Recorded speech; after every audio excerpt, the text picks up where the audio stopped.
Ladies and gentlemen, please welcome the moderator of Recalibrating the Response, Shifting Emergency Mindsets to Sustainable Solutions for Refugees, former Undersecretary of State for Democracy and Global Affairs, President's Special Envoy to Northern Ireland, and Concordia Leadership Council member, Ambassador Paula Dobriansky, and our distinguished panel. Well, good afternoon, everyone, and welcome. I have to say that I have been really drawn in by all of the panel discussions that we have had here at this summit.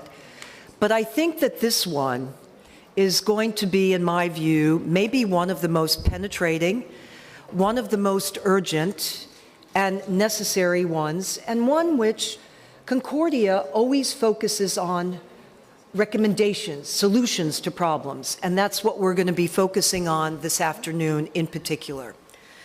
I want to say also that I was very struck this morning when we discussed the political economy and of the European Union, and then no less the discussion that was put forth by Frank and Jimmy and the launch of the Ascend initiative, which focused on the very innovative private sector initiative of Ascend initiative, that clearly this underscored how this issue is just front and center and in the minds of many, of how we can go forward and deal with the very tragic issue of refugees and really the mass migration that came in particular into Europe. I also want to take a moment. We're here in Greece. Greece as a country has been on the front lines of this. There have been a number, but Greece has been on the front lines. And this conference tries to integrate the work of the government at the federal and the local level, of non-governmental organizations, and also the business community. I want to take a moment, if I may, and if we can, just commend Greece for really the efforts that it has undertaken. I'm going to say to you, I knew as Undersecretary, refugee work is difficult. It was in my line. It's not perfect, but we appreciate the work that Greece has done. I want to give Greece applause for that. Please join me.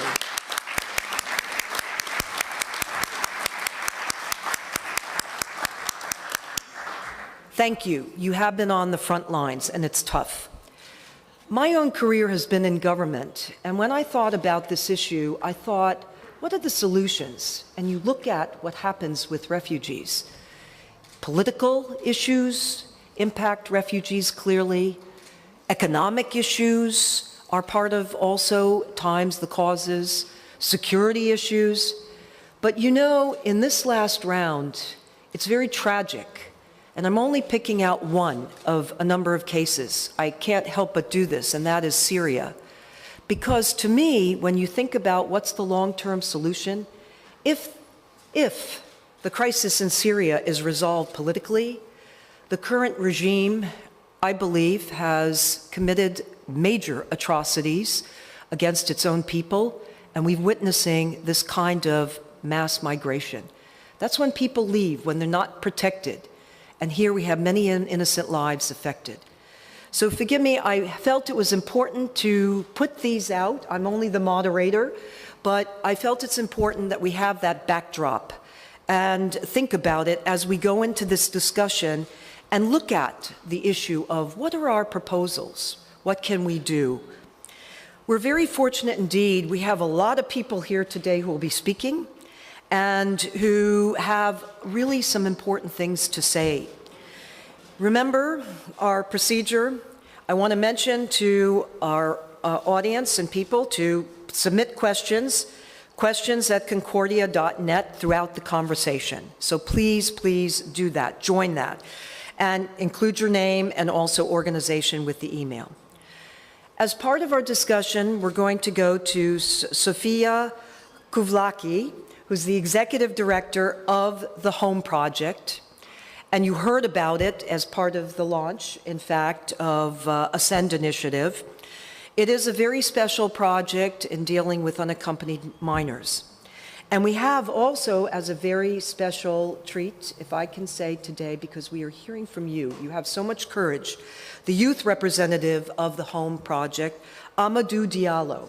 I'm going to ask Sophia to give some context about the Home Project, and then we'll hear from Amadou about his experience and his time here in Greece. Let me turn it over to Sophia first. Thank you, Ambassador. I think you heard a few things about the Home Project.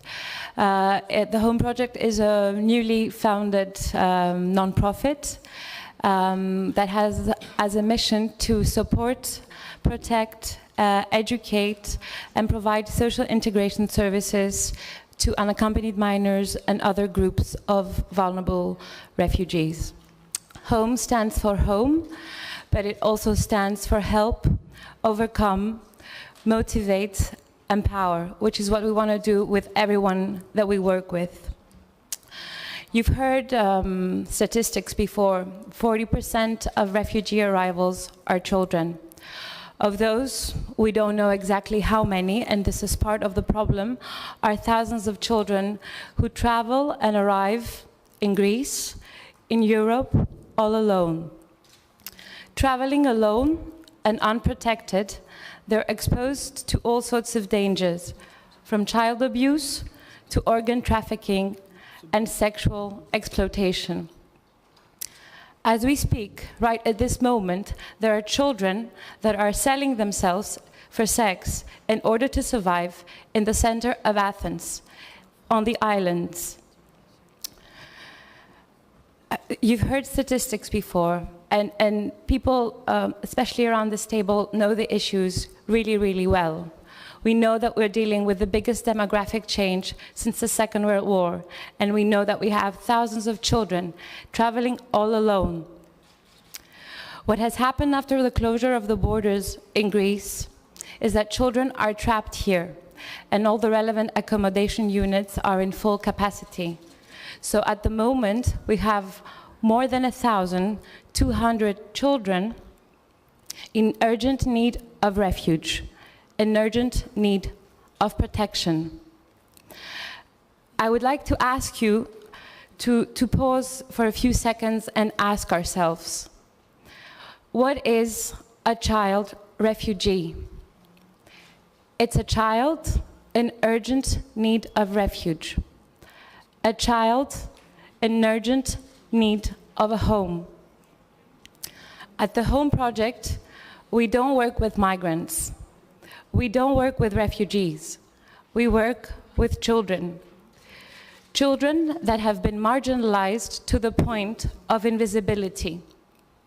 So at the Home Project, we not only provide for them a safe home, we give them a voice. We make them feel visible and validated. So I'm very proud to introduce to you our youth representative, Amadou Diallo, who is here to share with us his story, his experience in Greece, and most importantly, his dreams and his hopes for the future. Amadou.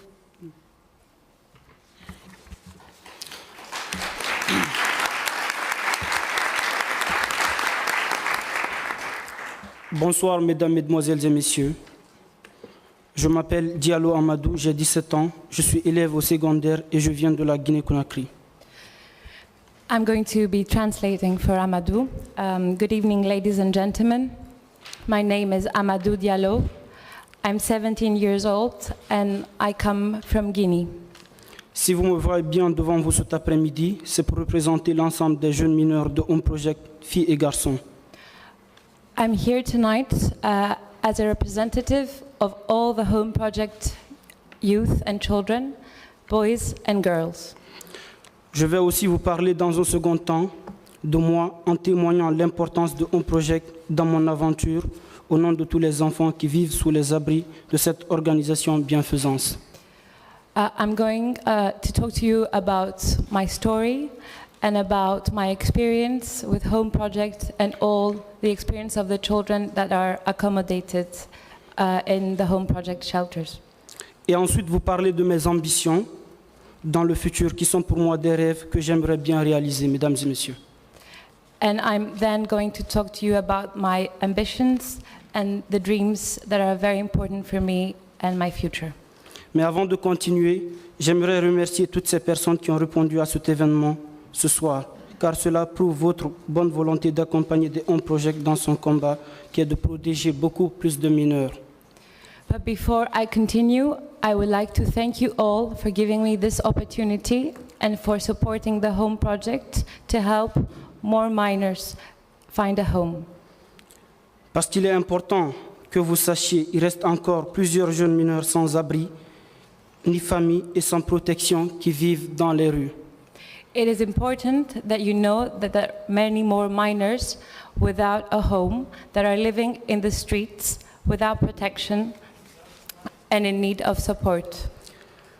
Et ces enfants sont ceux qui ont décidé de quitter leur pays suite à des discriminations, des traitements de viol et aussi de guerre. And these are children that had to leave home to escape war, discrimination, and abuse. Tout en espérant une vie pleine de sécurité et d'espoir en Europe. In the hope of finding a life of security in Europe. Car pour moi et pour tous ces enfants, partir c'est aussi résister. Because for me and all these other children, to leave my country was to resist. Et c'est pourquoi je suis là pour m'exprimer au nom de tous les mineurs de Home Project et aussi au nom de tous les enfants sans abri qui ne sont pas entendus par le monde entier. And that's why I'm here tonight to represent the youth of the Home Project, but also all of the minors without a home that are not heard by the world. En présentant leur triste sort ou situation en espérant changer notre destin, parce qu'il est difficile de vivre et réussir ses ambitions quand on reste loin de sa famille, de son pays et aussi de ses amis. I'm going to present the sad face and situation of those who suffer because it is hard to live away from our family and our country. Et moi que vous voyez devant vous ce soir, And if you see me here tonight, je sais combien de fois cela est dur, I know how many times that was difficult parce que j'en fais partie de ceux qui ont souffert. because I'm a part of those who have suffered. Parce qu'au passé, j'ai tristement perdu mes parents, Because in the past, I lost my parents, j'ai subi des traitements de violence, I was abused, de discrimination ethnique I was discriminated based on my nationality, et aussi menacé d'être brûlé vivant. and I was threatened to be burned alive. Et c'est pour ces raisons que j'étais obligé de quitter mon pays en passant par différents autres pays. And that's why I was forced to leave my country, and I passed through other countries on the road. De mon pays jusqu'à Athènes, From my country to Athens, j'ai traversé des difficultés inimaginables dont j'ai surmonté par miracle. I encountered many difficulties that I managed to overcome because of miracles. Mais du jour où j'ai rencontré toute l'équipe de Home Project, But the day I met the team of the Home Project, ma vie a complètement changé et je me sens aujourd'hui comme le plus chanceux au monde. my life has changed, and I feel today as the luckiest person in the world. C'est vrai que je n'ai pas toutes ces personnes, et c'est vrai que je n'ai pas tous les moyens et l'argent qu'il me faut pour réussir. It's true that I don't have all the money and the resources to succeed, Mais sachez que j'ai toutes les personnes qu'il me faut à mes côtés pour réussir. but I want you to know that I have all the people I need to succeed. Pour vous parler de mes ambitions, mesdames et messieurs, Regarding my ambitions, quand je serai grand, when I grow up, ce serait de soutenir et d'accompagner à mon tour des enfants pauvres, sans parents et sans abri. I would like to support the children without parents and without a home. C'est donc pour cette raison que je tiens fermement à poursuivre mes études jusqu'à l'université, That's why I would really like to go to university, dans les meilleures conditions pour pouvoir accomplir cette ambition que je me suis promise. in order to be able to attain my goals. Et retenez, mesdames et messieurs, And please remember, si vous m'aidez à poursuivre mes études, if you help me continue my studies, c'est comme si vous accomplissez une double action d'aide, it's like you've done a double action of help, car je serai capable because I'm going to be able de trouver un bon travail au sein d'une institution humanitaire to find a job in a humanitarian institution, pour sauver à mon tour d'autres enfants qui seront en difficulté demain. to be able to save more children in difficulty. Pour finir, To conclude, je vais remercier toutes ces personnes présentes ici qui m'ont donné l'opportunité et l'occasion de m'exprimer librement. I would like to thank you all for giving me a chance to express myself and to talk freely. Et merci pour l'aide. And thank you for the help.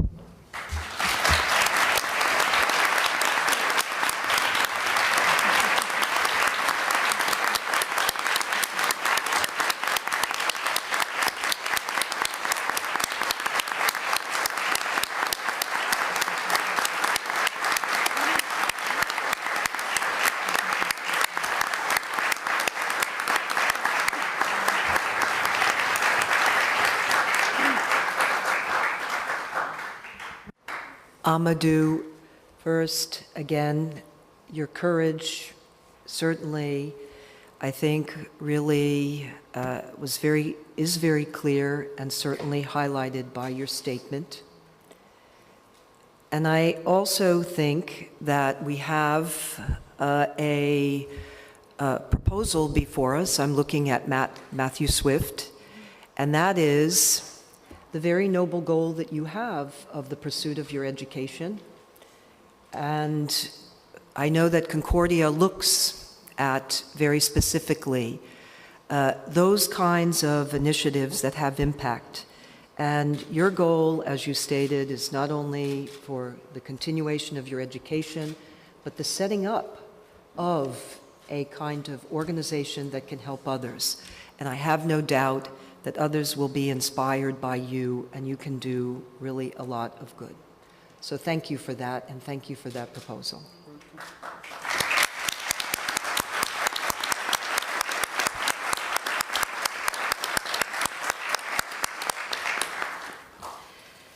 I'd now like to ask the mayor of Thessaloniki, who also, he's been mayor since 2011, and I also took note that you're a winemaker, that if you would please, from your perspective as a mayor, I mentioned the front lines here in Greece, and you at the local level, if you would do two things, give your perspective as a mayor in dealing with this issue and what you think are the most sustainable solutions, but also if you would comment on the issue of domestic political considerations impacting particularly EU leaders and their response to the refugee crisis, because we had that discussion earlier today about the EU. Mayor, the floor is yours. Thank you, Madam. First of all, I have to say one thing, that Thessaloniki is considered to be a refugee city. The first big flow of refugees through its more than 2,000 years of history. The first big flow was by the end of the 15th century, when around 50,000 Jews came to Thessaloniki from Spain. This was the first big flow, flow of people gathering in Thessaloniki. And for that reason, Thessaloniki was called since that time Jerusalem of the Balkans. And then we had another big flow of people from other regions. In 1922, during the exchange of populations between Turkey and Greece. So Thessaloniki was about 1 million people came to northern Greece, most of them installed in Thessaloniki. And then we had, after the fall of the Soviet case, we had about 1 million Albanians came to Greece. Now we have in Thessaloniki more than 70,000 Albanians who have been easily integrated in the community. in the city. And then we had also Greeks from Russia, and we have Armenians. So Thessaloniki is, I would dare say, is a city which is accustomed to people coming every now and then in the city. Now, the second thing is that about 1 million refugees from Asia Minor came to Thessaloniki, passing through. Nobody wanted to stay in Thessaloniki, because don't forget that Greece being in a crisis, nobody wants to stay in Greece. Their goal was to go to either to Germany or to Sweden or these marvelous Western countries where happiness is waiting for them, which is not true. So anyway, the thing is that in Thessaloniki, in the municipality of Thessaloniki, the city of Thessaloniki, we had only refugees passing through. And we have camps of around 15,000 people all around the city, ex-military camps, which are very, very well governed, let's say, by the military personnel. And we have this catastrophic thing when they crossed the border up north, and it came up to more than 20,000 sometimes people gathered in there. Now this was let's say, the apotheosis, if I can say that, of smuggling. Through all the borders, although the border was closed on a certain, I think it was 15 kilometers, from all the other sides, there were all these very clever smugglers who, for a certain sum of money, they transported refugees through Macedonia and through Serbia and through Albania to the northern countries, and then we had Hungary who closed the borders. But the problem was there. The people in Idomeni stayed there, and then all of a sudden, after a year, they disappeared. They were scattered all around camps in Greece. Greece was not ready to receive such a big number of people. And eventually, the camps are not closed yet, not all of them. The people who live in the camps are much, much less than they were at the beginning. What we did in Thessaloniki was that we had this REACT program, hiring with money from the United Nations, hiring apartments for families. We had, in 2014, we started creating a house where we could host around 10 families for 6 months, so until the time they come, they got the papers for asylum seekers. Now, my question is always that all these people coming from Asia Minor or from Africa, or from Afghanistan or Pakistan or nowhere, I never understood the characterization of asylum seekers and why people coming from Iraq are asylum seekers and people coming from Africa are not asylum seekers. Because the thing is that they have problems my question is that they have problems in the countries they live. So what does it matter if they are for political reasons, or for economic reasons, or they're looking for a better life? So what's the meaning of characterizing different things and having all this paperwork for doing things? And the next question, my question, is that you cannot cure the problem, never, unless you know the reason. So what's the reason of all these people leaving the countries, apart from war? Syria is a different case, but what's the reason? Why they leave the countries? They want to come to Germany. Do they know how they live in Germany? So I think that the first thing that we should try to find out is why they leave their countries. So I haven't got the answer. So in Thessaloniki, what we also did, although it was not in our, let's say, authority, we helped in the camps by gathering garbage, by creating conditions for younger children, unaccompanied or accompanied. We organized tours for the inhabitants of the camps all around the city to see, and we try to give them the feeling that you can easily stay here. Why do you want to leave? You came here, we would like to show them our city and see, and say to them, stay here. Now, the problems were, okay, we gave them shelter, we gave them food, we gave them clothes. What do they do all day long? What do they do all day long? They stroll around doing nothing, and this is not good. And the problem in Greece is that we got more than 1 million. The estimation is in between 1 million and 1,500,000 unemployed people. And all these unemployed people, they seek for work.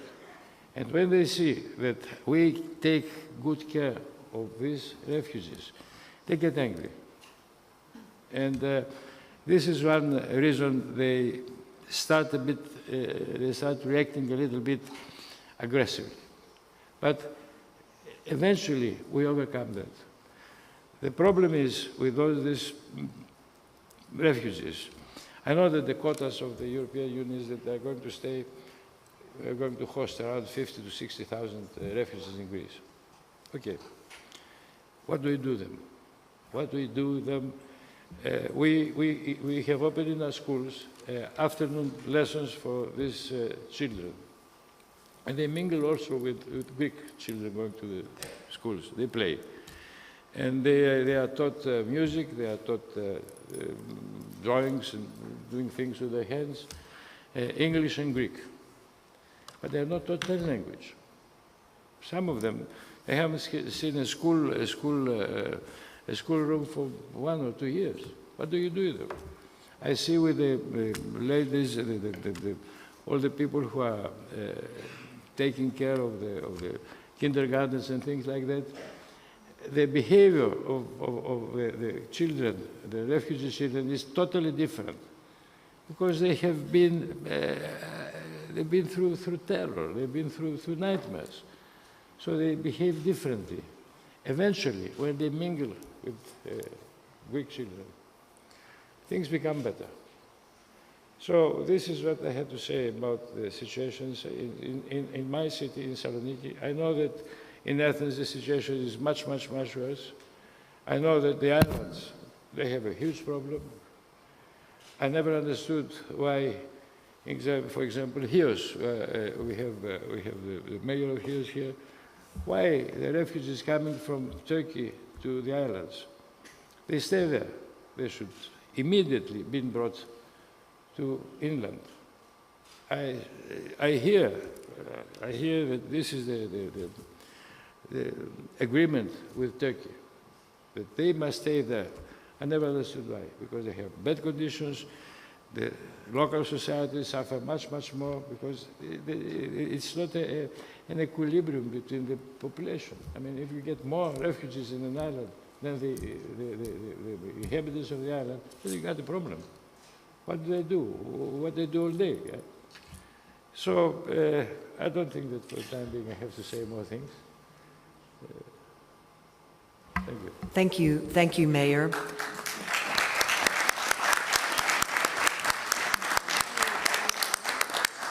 We will also be hearing shortly from 2 other mayors who are here at the table, the mayor of Chios and also the mayor of Lesvos, and we'll get their perspective. And so thank you for that. Now I'd like to ask Stavros Lambrinidis, thank you, who is the European Union Special Representative for Human Rights, to give his perspective. You were former foreign minister of Greece, and also as a member and vice president of the European Parliament, you have not only the Greek perspective, but also the broad European perspective. And I was very struck by your statement earlier this morning when you spoke very passionately about the issue of values. And you were making connections about just the very staunch respect for the dignity of human rights and dignity of life and integrity. Could you, of course, give your broad perspective, but also I hope you will elaborate on some of the points that you began to make briefly this morning. floor is yours. Thank you, Paula. Thank you very much. Thank you to Concordia, to George for his passionate speech, to Nick, to Matthew, everyone else. Thank you so much for this. Quite humbled to be in the presence of so many really insightful, visionary mayors. And Yiannis is a friend, but also one of them. And George Kaminis, another, and Mayor of Hughes, also very nice to meet you here as well. The ecumenical patriarch said, really placed the emphasis on human dignity. He mentioned it a number of times. And this is precisely the kind of value upon which legal obligations have been created. They're called human rights obligations. We created them around the world some decades ago. But if you actually look at the Universal Declaration, you will see that it bases the whole notion of human rights on human dignity. Every person is endowed with the same dignity and rights. This human dignity has been challenged because of the crisis. And Paula, if I may, what I want to say is, I mentioned 7 or 8 of the human rights challenges that the European Union is particularly focusing on, and focus also in a couple of cases on the public-private partnership issue that Concordia has raised so intently. So, first point to make is what Yiannis Boutaris said. This is not a new issue. We're dealing with it as if we were discovering the wheel. We are not. Millions and millions of migrants over the centuries have moved around the world. Yes, for us living it today, it is an issue, in some instances a quote-unquote crisis, but it's not new. And in most cases, in fact, it has been beneficial. If you were to look at all our societies, so many people, Joe Biden and others spoke about the multiculturalness of their societies. Indeed, Yiannis also mentioned those who came from Albania about 20, 25 years ago and how they integrated in the country. This is something, like I said, that is not new. Okay, challenge number 1, if you like, human rights challenge number 1. In my view at least, the securitization of the asylum and migration debate. We see this in Europe. We see it quite alarmingly in the United States as well. The notion somehow that a migrant is by definition potentially a terrorist or a criminal until and unless proven otherwise. This is a major challenge because it makes it extremely difficult for governments to apply their human rights obligations towards those people, and there are international treaties. And it also poisons the well of public opinion against many of these migrants. Yes, indeed, some people coming in may be terrorists or connected to terrorists, and some people may be organized criminals, which is why we have an obligation to guard our borders. They're not open to everyone. It's not holding hands and singing Kumbaya. It's sophisticated and complicated. However, among many of these migrants are also, I am betting you, maybe the Nobel Prize winners of the future as well. And no one talks about that. So securitization of the debate, it's a real issue, a real problem. We have to face it. It's a human rights problem. Second challenge, in my view at least, connected to that is racism, xenophobia. It has gone up in Europe. There's no question about this. It's gone up in other parts of the world. When it incites to violence and hatred, it violates international law and European law and Greek law. And having us apply those laws effectively is hugely important. At the same time, again, as the mayor of Thessaloniki mentioned, there has to be an important distinction made between pure racism that has to be fought and the insecurities that, an open globalization that many people feel has not actually given them a fair share of the deal and create anxieties, including through unemployment, has to deal with. So, not easy. You said you've handled it somehow. It would be interesting to hear more about your experience. Third challenge, human traffickers and saving lives. Europe has saved more than 70,000 people in the Mediterranean Sea in the past 3 years. This is a major priority. It is something that is usually not underlined when we're talking about Europe's challenges with migration. But the fact is that those people are not in danger of dying because somehow Europe is putting them in boats and drowning them. They're in danger of drowning because human traffickers are actually, through major networks, taking them around and putting them in terribly precarious situations. And my question, frankly, is when we celebrate, as we should perhaps, so greatly arresting drug traffickers, why is it that we're not placing the same kind of emphasis, political and otherwise, in arresting the human traffickers who are actually engaged in a much more despicable trade if you look at how and what they do with the people that they bring around? So third emphasis, trying to fight human trafficking.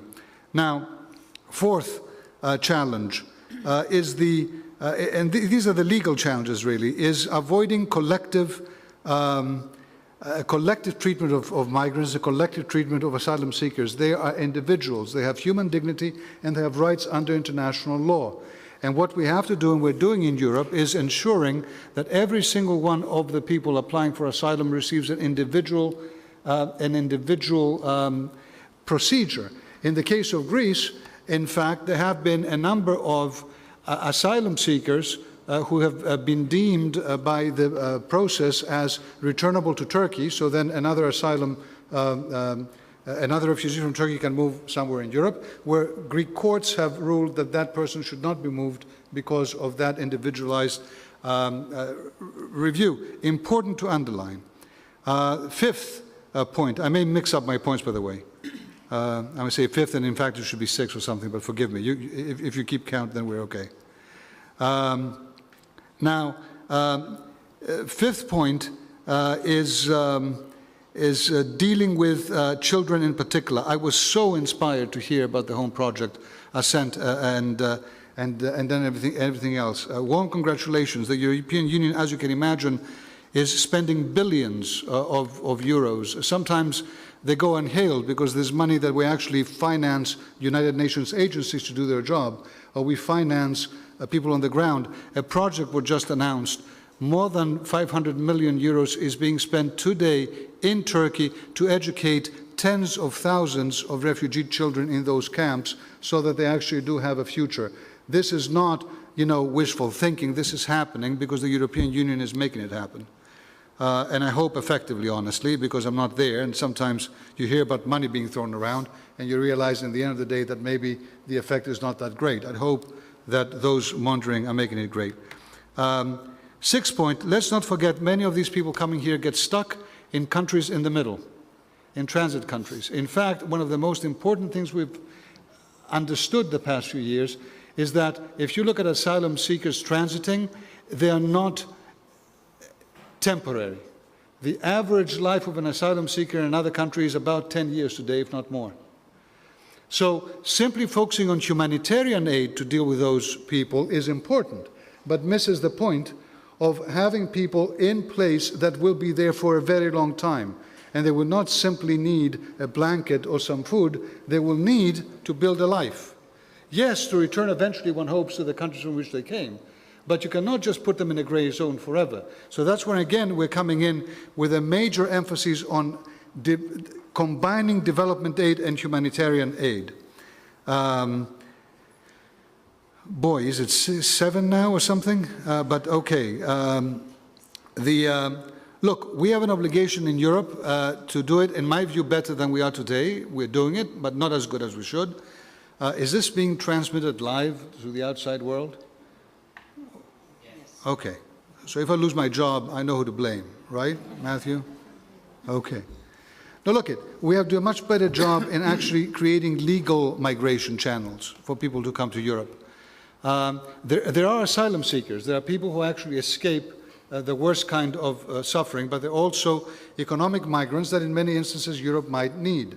We'll spend emphasis on the high trained people from around the world, but there's a lot more to be done. And I'm not saying we're not doing it, but I'm saying we should perhaps be doing more, including taking more responsibility as European Union and coordinating our action with our member states as opposed to, not. And, finally, let me just say, root causes. Yiannis again mentioned it. Violation of human rights. You know how many countries in the world people actually live because they're in danger of being thrown in jail because their religion is wrong, because their political opinions are wrong? They're not just one or two, there are many. Many of those people leave. Violation of human rights, wars, goes without saying. An obligation, we're taking it very seriously to try to bring peaceful solutions. poor governance. You know, hundreds of countries in which corruption takes away money and puts it in the pockets of a few leaders. Kids don't really get educated. If they do, they can't get a job unless they know someone who knows someone.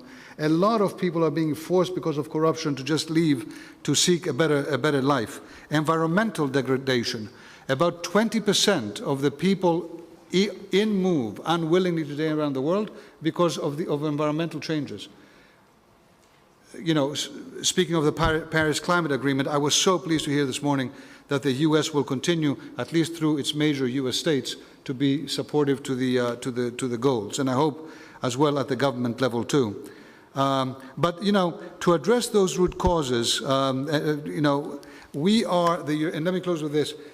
We have announced the following. We have said we have to give money, serious money, and do so with the private sector in order to create jobs and create work opportunities in the countries of origin and in the countries of transit of many of these migrants. So in other words, unless you address those root causes, you will have constantly this problem coming up. There's a special dedicated European fund, which is called the External Investment Plan. If you expected something more exciting in terms of a title, then you don't know the European Union.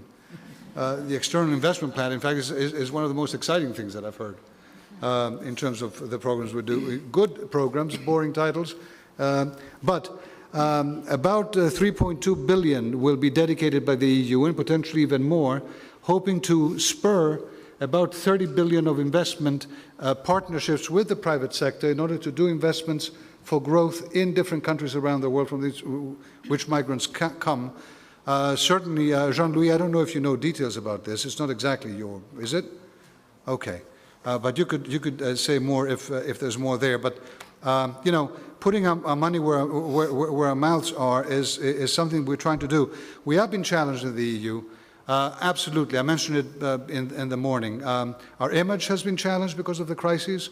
Our values of solidarity have most certainly been challenged because of the immigrants coming in.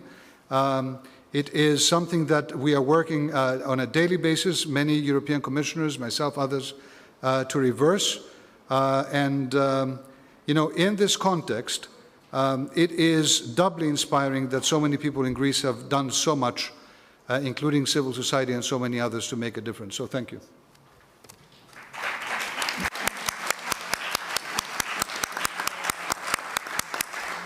Minister, thank you very much for your comments, and I can't help but comment on the last point that you mentioned, because the mayor in his remarks focused on the importance of finding and tracking the root causes. And I do think the root causes of why an individual left one's country, either by force or by desire, is an important consideration in determining what are the best solutions, no matter what country. And you charted a number of the kinds of reasons that people, in fact, leave. We now will hear from Philippe Leclerc, who is the representative of the United Nations High Commissioner for Refugees in Greece since December of 2015. And you also have represented UNHCR across the globe. And it's also an interesting time to look at the role of the United Nations, in particular, especially thinking about the new Secretary General. I think of him because in my time at the State Department, I had refugees in my line and worked very closely with now the Secretary General Boutaris, who cares deeply about this issue. So we look very much forward to hearing your remarks, particularly about what is the most effective role for UNHCR? How can it play the role, effective role in fitting and helping countries, individual countries? Thank you, Ambassador. Indeed, when you go back to the mandate of UNHCR, one knows that the mandate of UNHCR is to protect refugees. The second mandate of UNHCR is to search for durable solutions. What are the traditional durable solutions that UNHCR is searching? It's voluntary repatriation, meaning that refugees can go back to their country safely and on a voluntary basis. It's local integration, meaning social inclusion in the society they are in asylum. It's resettlement, and resettlement is a solidarity act that countries can provide to first asylum countries like those neighboring Syria, where 1/3 of the population of Lebanon is today a refugee because they arrived from Syria. There is a crisis of numbers, of people, of integrating such a high number of people. When we look at the solutions, the 2 last years, UNHCR has not been able to support the voluntary return of more than 500,000 people. This has been the lowest number of persons we have been able to securely return home. This is extraordinarily of concern. What we observe in the 10 last years is the incapacity of what is called the international community to prevent conflicts. We have seen a vast number of conflicts in Africa, in the Middle East, in Asia, and also to find durable solutions to these conflicts. And many of the persons who arrived in Greece are originating from places where the international community has been trying to find solutions for: Afghanistan, Iraq. And when I say Afghanistan, the Afghans who are coming to Greece are both people who are coming from Afghanistan as well as people who were not registered, legally integrated in Iran as well. So solutions today, there is this wishful thinking of many states to believe that the solution is coming, and camps are kept to keep people before they can return, before they can be resettled. The average lifetime 2 years ago of a camp, a refugee camp, was 17 years of life, which means that there are camps and camps. There are camps which look like villages, but most of the camps I have seen throughout my career have been camps sometimes with barbed wire, and where people were born in the camps, and some of them have died in these camps. So camps is definitely not the right solution, and it should only be an emergency solution. A fortiori, even more, in a country like Greece, which is now receiving, according to our figures, around 46,000 persons, and not anymore 63,500. It is manageable. And we welcome very much the engagement, the commitment of the private sector, the ELPIDA project that we have seen, the Home Project for unaccompanied minors. This is addressing the needs of many minors, of many children. UNHCR, with the European Commission support, has been creating 1,100 of these shelters for children with national actors, with NGOs who have established their experience, like Praxis, like Nostos, like Arsis, like Solidarity Now. All of these NGOs are working today to provide shelter and support to these children. More than 800 more need places to be found, and we will actively work with the European support and with now additional actors from the private sector to quickly find solutions for unaccompanied children who should not stay in those conditions. I think the other issue that we have witnessed here in Greece is it is not any country in the European Union, Greece. It is a country which is facing and is still facing a very deep social, financial crisis.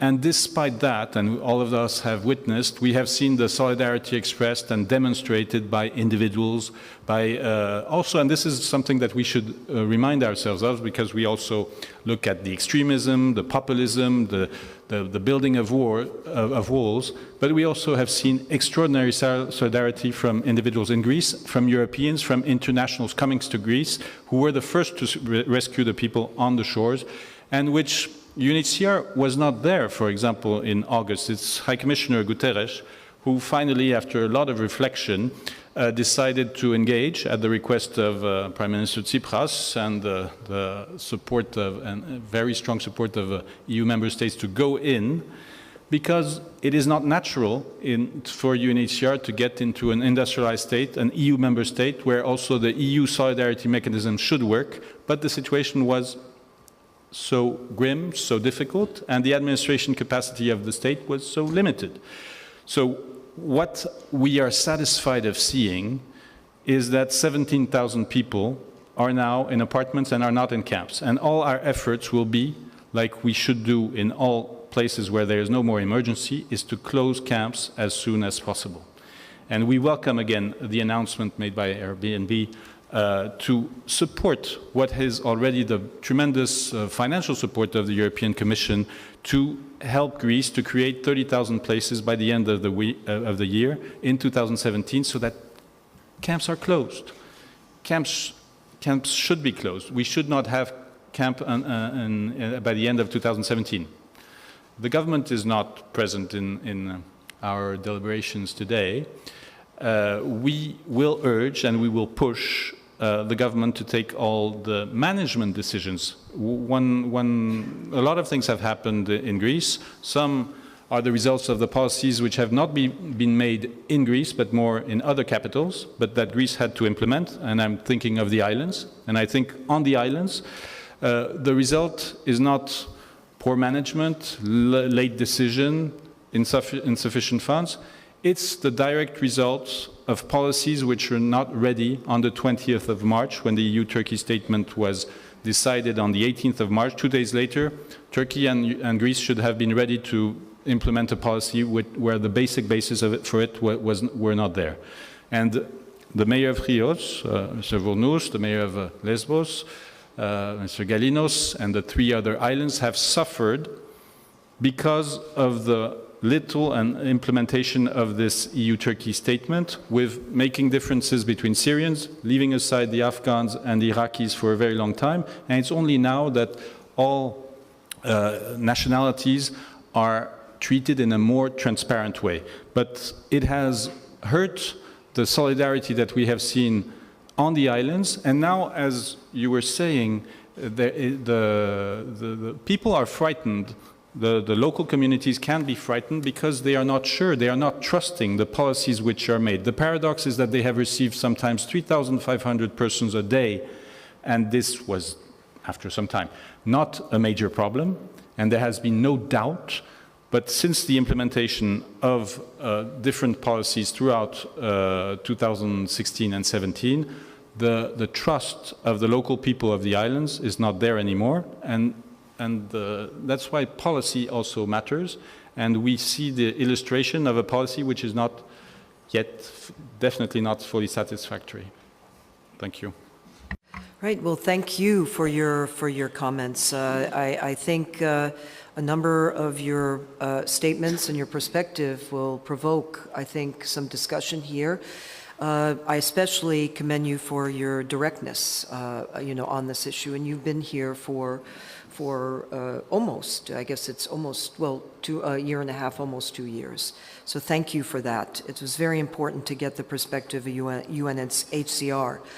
We will hear from Niraj Singh, who will give a business perspective here.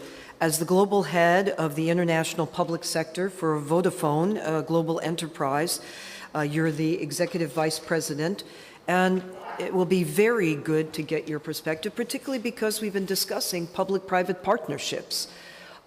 Give us the view. Where does, a company fit in? How can it play a role in this case? Mr. Singh, the floor is yours. Thank you, Ambassador Paul. So first of all, I'd like to acknowledge Concordia for the invite, and thank you very much. So most private sector, and especially the ones that have scale and are large and complex, they understand complexity, they understand scale. So if you bring a problem that has scale and complexity, they know how to address it. And I'll get into a few examples. So I was actually pleasantly surprised yesterday when Mukhtar, the chairman of Coca-Cola, talked about connectivity. So what I want to really make sure everybody gets it, the foremost thing that's going to happen in this world over the next 5-7 years is ubiquitous high-speed connectivity, even in the rural, semi-urban area. So every human on this planet, no matter where you are, will get connected. And if you look at the project called OneWeb, or the other initiatives by Facebook or the operators, the focus is how do we get the last individual on this planet connected. Once the connectivity happens, then the new currency is mobile phones, the mobile device. It can come in whatever shape or form, but that's going to be the lifeline for every human being on this earth. Whether it's the Internet of Things, driverless cars, the way you do business, the way you communicate, it's all going to happen through a device. And I'm not trying to preach here, but that's the inevitable that's going to happen. So given you have connectivity, you have the device, and I'll give you some examples of Kakuma and Dadaab, which are some of the largest refugee camps in the world before the Syrian crisis happened. This is on the border of Kenya and Somalia. I mean, each one of them have an average about 350,000 people. And these camps have been around for 20 years. So going back to your point, they're almost permanent in nature. These people haven't gone back. There are kids who've been born in the camp. Now they're teenagers ready to go to college. And in a public-private partnership, we've actually provided education. So these kids haven't left the camp in the last 20 years. They've lived in that 2 square kilometers. But through technology, through communication, these kids are actually taught on tablets. And they have access to any education that any other kid in a private school has. To the effect that 4 CEOs, including Paul Polman of Unilever, actually did a masterclass with these kids, a mini MBA. And it was phenomenal to see how these kids have learned and the information they have, even though they haven't left that 4 square kilometers. And now the Kenyan government is supporting them to go to university in Nairobi and other places. And this was a great collaboration between the private sector and UNHCR. UNHCR provided the content and the staff, and the private sector provided the technology, which included digital classroom, tablets, and so on and so forth. So what I'm trying to get at is when there is a problem that needs to be addressed by the government, whether it's local municipality, the state government, central government, rather than focusing on trying to do a pilot, and I got to warn you this. I mean, we have a habit of getting into this pilot after pilot and nothing happens after that, which I call pilotitis. Please avoid that, because no matter what your problem is, there is always the solution already that exists that has been tested in some parts of the corner by some private sector. So all you need to do is look at the solution, and like I said, private sector knows how to scale it. So define the problem, hand it over, or talk to a few different private sector organizations, and believe me, they can find you a solution of scale. The other thing is, when you get into this private-public partnership, is creating a baseline. And once you have a baseline, then once you get into the partnership, sign off on the desired outcome, and then proceed what needs to be done. But once you have a baseline and a desired outcome, this is how private sector works anyway, you will make things happen, and you will have the desired outcome. The other thing you need to capitalize with the private sector is innovation. I mean, if you look at, you've heard from Airbnb and other organizations that have, like Coca-Cola, of addressing water issues and stuff. So on a daily basis, every second, there's some innovation happening in the private sector, and there's no reason why we can't leverage it. Apart from a few patent issues that the private sector wants to keep to themselves, the majority of the innovations is available for every person on this planet to be used. So I would highly recommend, talk to the private sector of the innovations they are focused on and how do we leverage that. The last thing we'll talk about is security, to address your issue, because as refugees or displaced people come in contact, the information that you have, the database that you create, needs to be secure, and it's very, very important that this information doesn't get out to the public, because you're going to further marginalize the people. And again, the private sector knows how to handle this data securely, whether it's through a cloud, on a private server. Again, so I'm again and again referring to technology, but you can't underestimate the power of technology that we have today, and how we can use this. So give you some examples. you want to make disbursement to refugees or any human being on this planet. There might not be banking infrastructure in the remote areas, but guess what? They have a mobile phone. There are private sector that have created mobile wallets or closed wallets on the phone, and you can actually disperse money to any human being on this planet, no matter where they are. And there are a lot of examples in refugee camps where World Food Program or other UN agencies or the NGOs said, okay, I want to give this money so that they can buy food. Guess what? You can do that, and you can restrict the money being spent just for food. So there are various examples of what can be done. And in conclusion, all I'm going to say is all the issues that you talked about, security, development aid and humanitarian aid, camps being permanent in nature, taking care of corruption, taking out middlemen, it can all be done because then, in the public-private partnership, you can address the beneficiary directly through the device, cutting it out the middlemen and hence the corruption in the chain. So I'll stop at this point in time. Thank you. Thank you very much, Mr. Singh.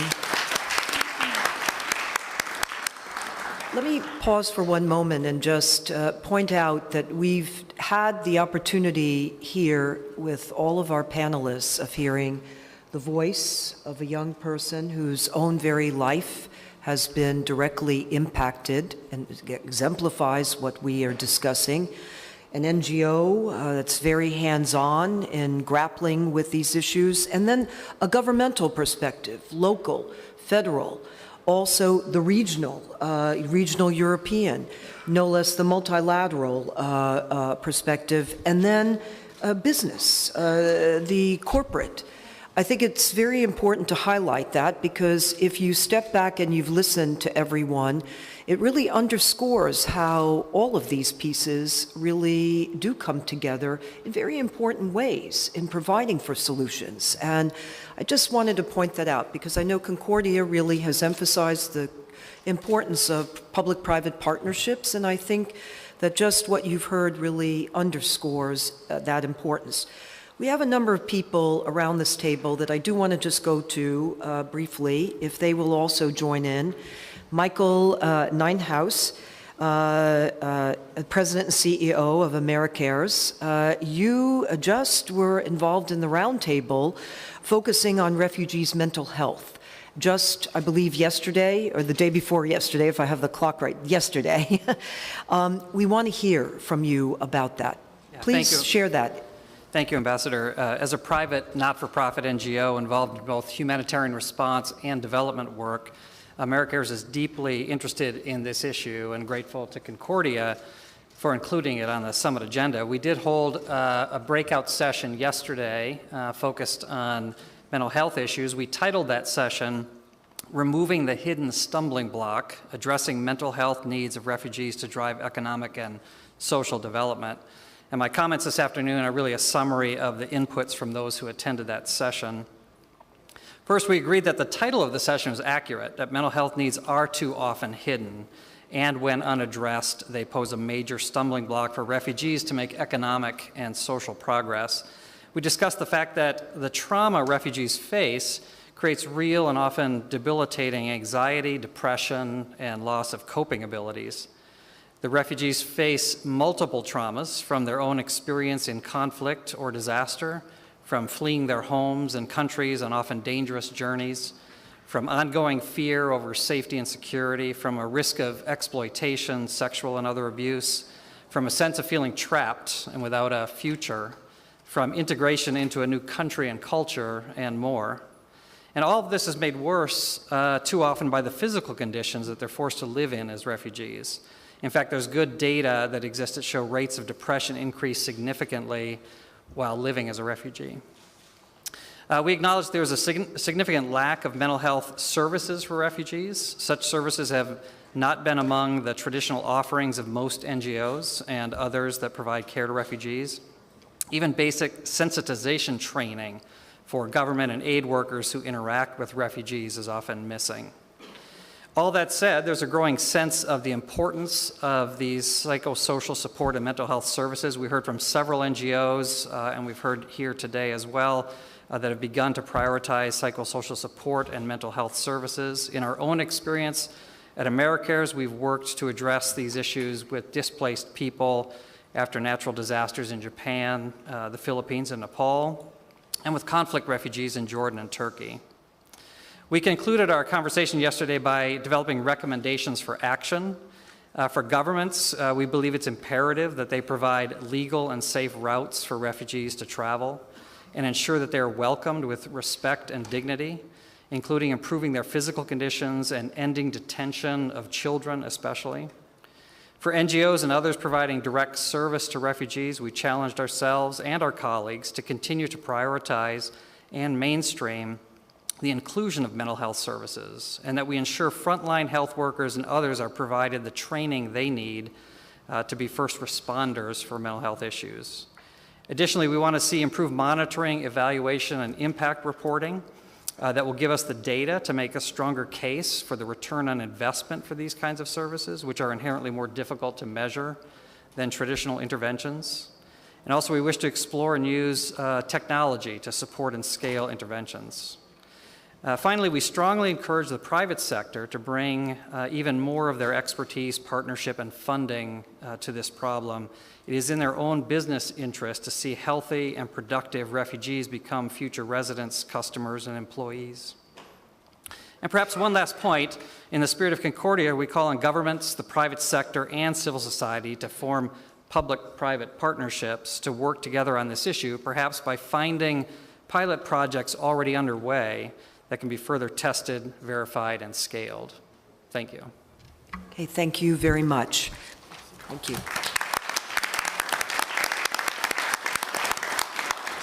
I'd now like to invite Nitsia Logothetis to speak. We understand that you went with Jill Biden to visit a refugee camp in Chios. Yes, Please. That's correct. Thank you, Ambassador. Thank you, Matt and Nick. Good afternoon, everyone. I wasn't meant to address you today, but I couldn't stay quiet after everything I saw today, so I hope you bear with me.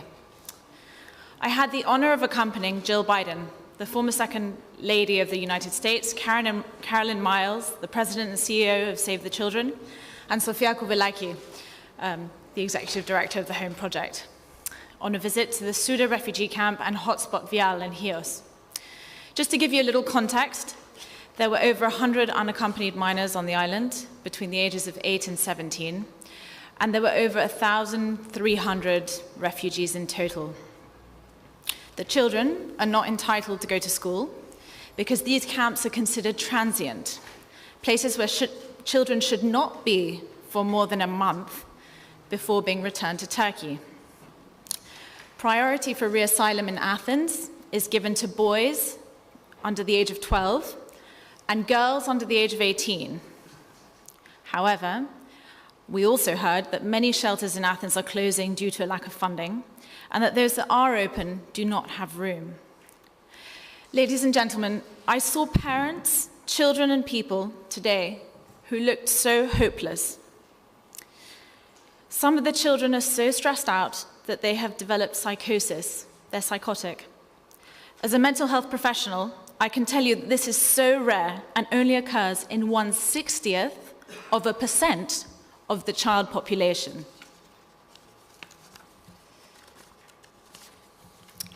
I can also tell you that psychosis in these cases is often due to the extremely stressful conditions of having children living in such an unnatural environment. In other words, the children are toxically stressed.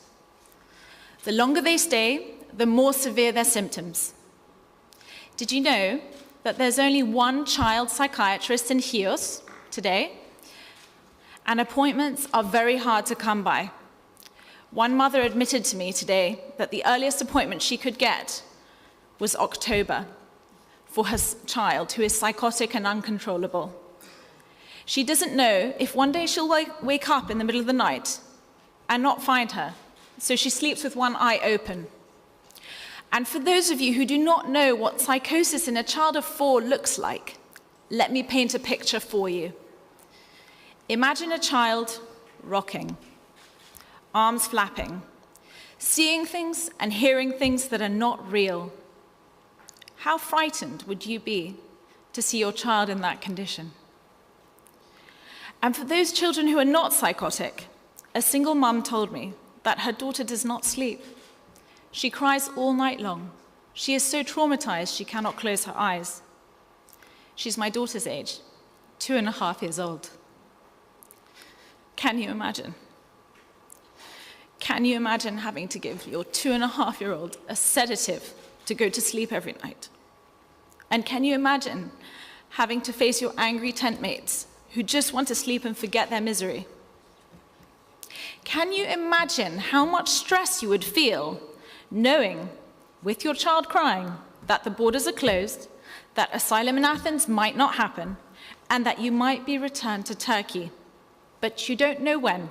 It could be in 1 month, it could be in 4 months, it could be in 9 months, it could be in 3 years, 4 years. Nobody can tell you.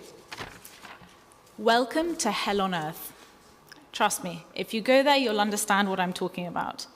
The bathrooms are filthy, the food is inedible. One of the children showed us slugs in their food.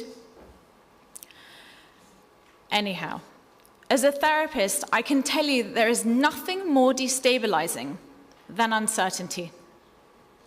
It would be better for a refugee to know that he would spend the rest of his life in Chios or be returned to Turkey tomorrow. Psychologically speaking, it would be better. And the other thing I would say is that, when people are traumatized, they can't learn. Children, you can give children as many opportunities as you want in education, but if they're fearful, they cannot learn. So any money that you spend on laptops and iPads, it's a waste of time because a child cannot learn well under those circumstances. I know I've painted a very, very bleak picture, but I must tell you that every single volunteer, every single hotspot staffer and supporting NGO staff, as well as the police, were working tirelessly to help these people in any way they can, to keep the peace, to try to give them as good a life as they humanly can. But they are absolutely overstretched. And when we asked about the mental health services, there really weren't any, I have to be frank. And there's nothing more they can do. They just do what they can, and they continue to work heroically. And I want to give you an example of the extent to which the staffers go to help some of these children. One of the staffers, it was a long weekend here in Greece, and Monday, most people were off work. And some of the NGO staff were also off work, and therefore, some of the children could not get their medication because there was no one to administer it. And there was an NGO staffer who actually came in on Sunday because she knew that the child would not have slept the night before. And she knew that if she waited until Tuesday, that would mean 3 nights of a child crying all night long. So she came on Sunday and she gave the child the sedative, and at least that child had 1 good night's sleep. But the NGO staffer could get into a lot of trouble for doing that. So I just wanted to share that with you because there are some really incredible people working there. And the saddest part of today is that many of the NGOs are only funded through the end of June, and they have no idea what's going to happen to them. They have no idea what's going to happen to the services that they've been providing. They have no idea who's going to take over those positions. And the conditions are so terrible right now, I can't imagine how they're going to deteriorate when this happens, when all the Save the Children people go, when Praxis leave. I just have no idea. And I also believe that the conditions could become so bad that there could be civil unrest. You do feel when you walk through Suda that there is extreme tension, and you can understand it from every single side, from the refugees to the residents. You're 2 steps away. If somebody moved in on your front in the garden in front of your house, you would find it very uncomfortable too. And I will again say it. The police are doing an incredible job. The NGOs are doing an incredible job. But we really can use everybody's help in this room. And I really hope that the conversation today will prove instrumental in creating solutions. I do believe that we have capacity as a nation, as a group of people, and we're very resourceful. And I do believe we can find solutions today. Thank you so much for listening.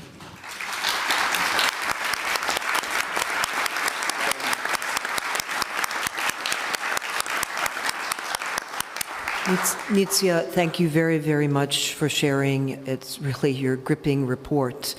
It underscores the dire need for these solutions. Thank you.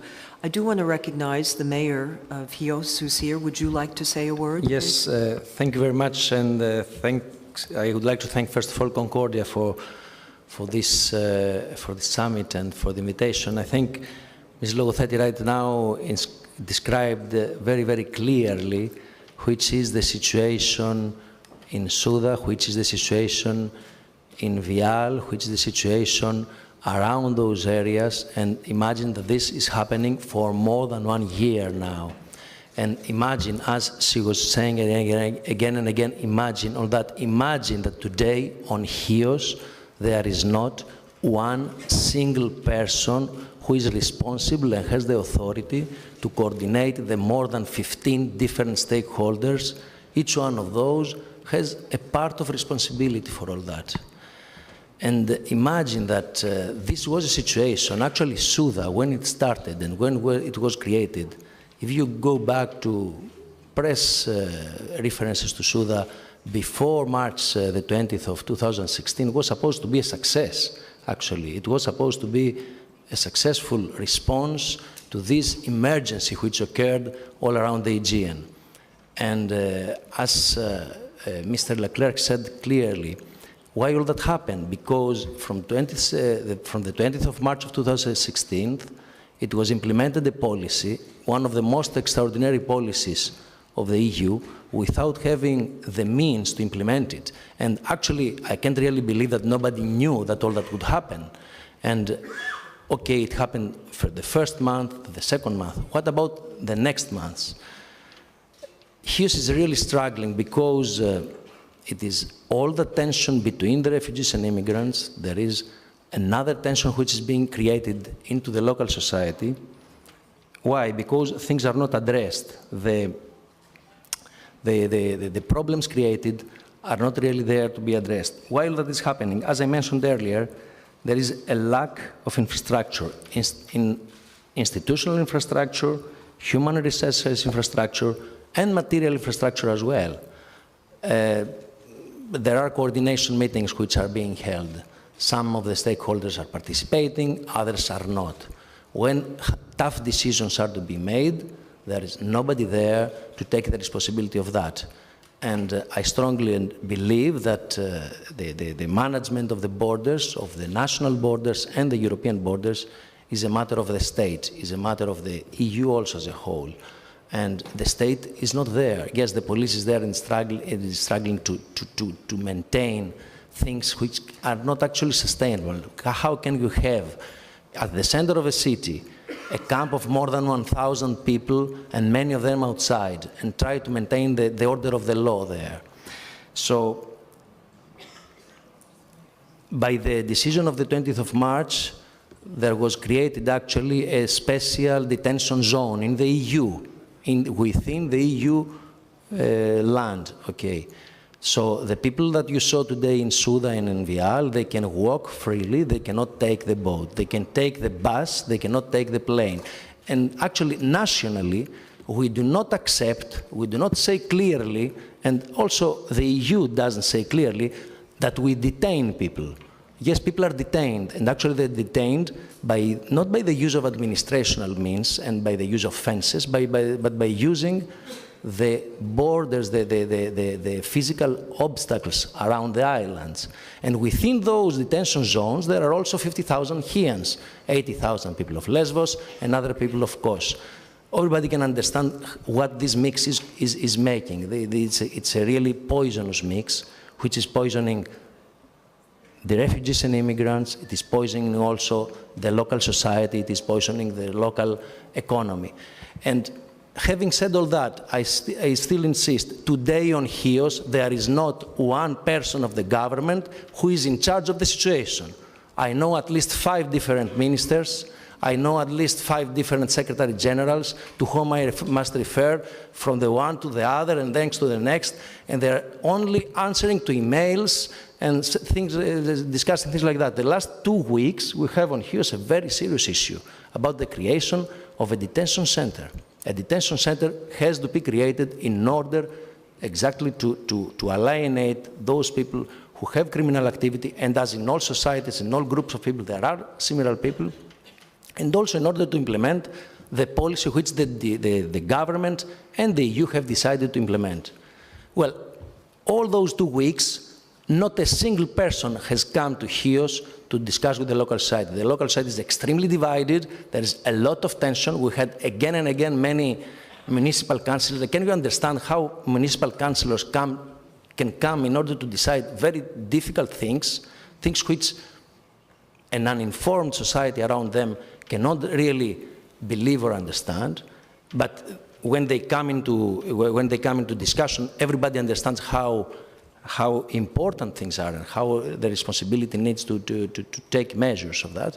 And not one single person of the government has come to Chios or has even addressed the things. The answer to this crisis is information and coordination. I strongly believe that if people have been informed, if refugees and immigrants have been informed, if the local society had been informed, if the international community have been informed of what exactly is happening, why, and how can it be tackled, things could be much more different, and things could be made different. Unfortunately, the most extraordinary EU policy has not any information campaign with it. Everybody could understand what would happen after the 20th of March on the islands, and maybe also in other countries. Not a single campaign has been launched, not a single information bureau has been created in order to address and say the truth, what is happening, why, when is this going to end. Why? Because this seeks responsibility. Somebody must take the responsibility. And I strongly believe that it is the government, the one which must take the responsibility actually to govern. Okay. Thank you. I'm not going political into that, but really, that's why governments are there, in order to address the policies, to create them, put them into practice, and finally also be accountable for the policies. So far, nobody is accountable, nobody is implementing the policies, and actually, even the policies are not clear to everybody. Which is the policy? Why is that? Why people should be returned? I wouldn't like to take more of your time, but I believe that in the future, not in the future, today, tomorrow, coordination is the crucial thing, information is the second thing, and then there must be a completely new relaunching of what is happening on the islands. You know, the situation on the societies on the islands, not only on Chios, on Lesbos, on Kos, on Samos, on Leros, is really crucial. There created a completely new order, a completely new understanding of what is Europe, of what is the society, of who is who. And I don't think that this should be left like that. So a strong support for the societies, a strong support for the refugees and immigrants. Thank you. Okay, thank you, Mayor.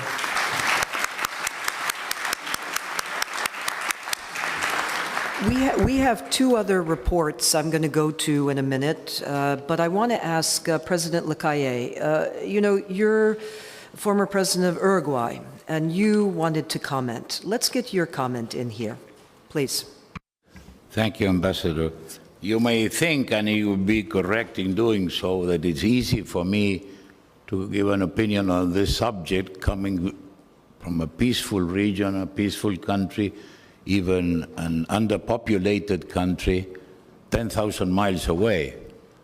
But this is it's a global problem, and I want to address one part of it. Of course, people that are persecuted by their religion, by war, by differences cannot be stopped of coming to peaceful regions to seek a better future. But I want to address that part of the refugees that perhaps come because of economic reasons. Nobody gladly leaves its own land. Nobody leaves the land if it has a future there, a future for their children. And sometimes we think that if opening the markets to the produce of those countries, giving them the chance to sell what they produce and helping them to produce better through technique and irrigation, we can think of spending $1 in their own countries can save 10 or 15 of this same person as a refugee. So perhaps thinking of a better deal in trade for the countries where they produce things that Europe and the rest of the world could buy could be part of quenching partially this flow of immigrants.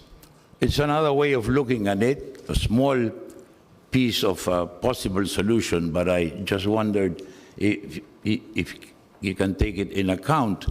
On the other hand, the procurement office of the United Nations spends billions of dollars buying things that perhaps can be produced in those countries.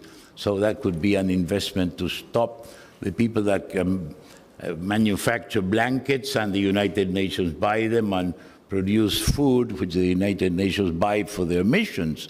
So perhaps we can find a small part of the solution in this kind of facilitating trade and facilitating these people to stay where they were born if they have a future there. Thank you very much for that intervention and very creative suggestion. Jean-Louis de Brouwer, you've been very patient as Director of Europe, Eastern Neighborhood and Middle East at the European Commission. Earlier today, you were in the roundtable focused on employment opportunities for refugees. Could you give us a synopsis of the outcome of that roundtable? Thank you, Madam Chair. I will do my best. I was promoted rapporteur 2 hours ago, so but I will try to get my act together. Discussing about integration of refugees after having heard what we've heard this afternoon and during this last session might sound a little bit surreal. Yet I think that we have to take for granted that, as many others said much more eloquently than myself this afternoon, refugees and migrants are here, they are going to stay, and there are more to come. Refusing that, being in a state of denial is, I would follow what the mayor of Chios just said, not taking up the challenge of governance, because governance means some kind of foresight. It might sound peculiar to hear someone in charge of humanitarian aid, that to say someone who is normally seen as a kind of firefighter, first emergency, to tackle these issues. But I would follow something that Mr. Lambrinidis said when he was listing his challenges. In the world of today, we cannot approach a situation like the one we are approaching in Greece in silos. We have to develop new business model for humanitarian aid, and new business model to related policy, whether they are social or integration policy like in Greece, or development policies abroad. So we have to think out of the box. We have to calibrate humanitarian intervention in a way that it paves the way for the next steps. That is to say, we have to promote livelihood. We have to engage into education and emergencies, which is the first step towards fully integrating the displaced person into the national integration, in the education system of the receiving countries. And then we have to get together and sit together with those in charge of the other policy instruments so that they take over at a certain point in time. One thing which came loud and clear for the discussion this afternoon is that, yes, indeed, access to employment and the labor market is key for the durable integration, but it's not only about that. And that the integration issue, and you can use different words than integration. I mean, I don't want to enter into a kind of discussion about the vocabulary of the concept. Integration must be approached in an holistic way. It has to do with much more than integration into the labor market, and it is really a whole of government issue. And again, we come back to the role of the hosting government and the hosting communities. It has to do with building the resilience of the refugees, yes, of course, but it has also to do with, creating bridges and, integration, as the Union has said once, it's a two-way street. It's about the receiving community adapting to those who are visiting it because they are forced to visit it, and it's about the other way around. Indeed, this is an area where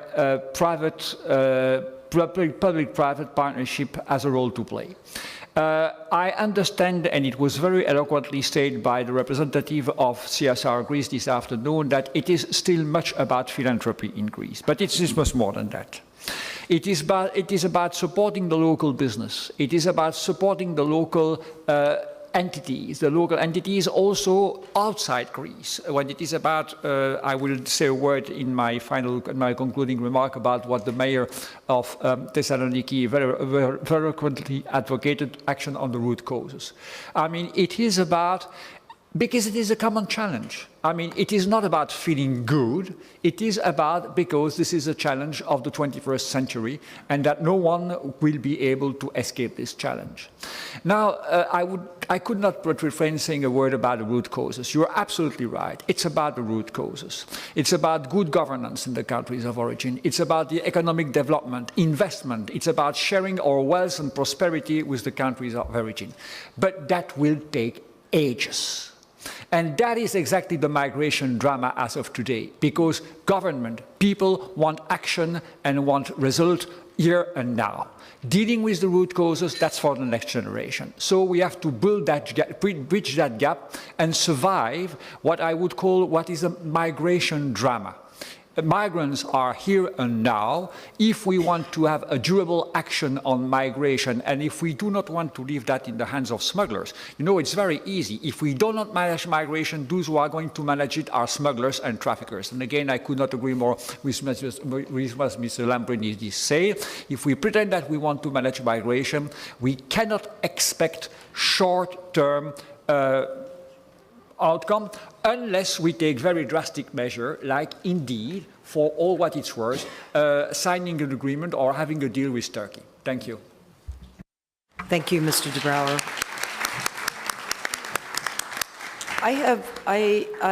Because I look at our time, and I want to just mention three people who we will hear from. We're going to go to Cameron Sinclair. I understand you of Airbnb, you and Mr. Farmakis of Solidarity Now, that the previous session announced the partnership between Airbnb and Solidarity Now. And it'd be good for you to discuss this initiative and its sustainability. But before you do, I also want to give, after that, Asim Hasna, who is a Syrian refugee, a chance to speak. And I'll describe you in a minute when we come to you, and then Matthew Swift. Cameron. First of all, thank you so much for inviting us here.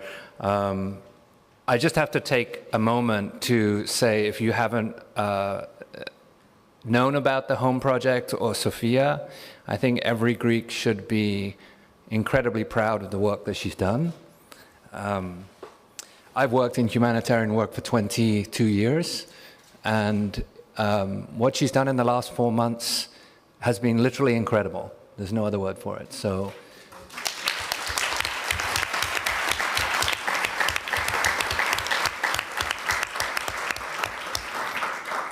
I was very unfortunate because I got to meet Sophia at the beginning of the year.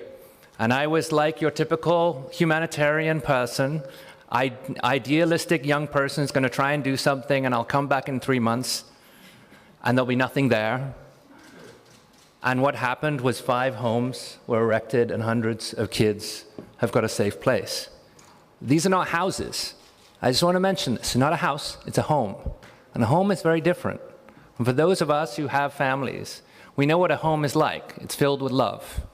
And so when we started working with Solidarity Now, we didn't talk about how do we house people, it's how do we find homes for them.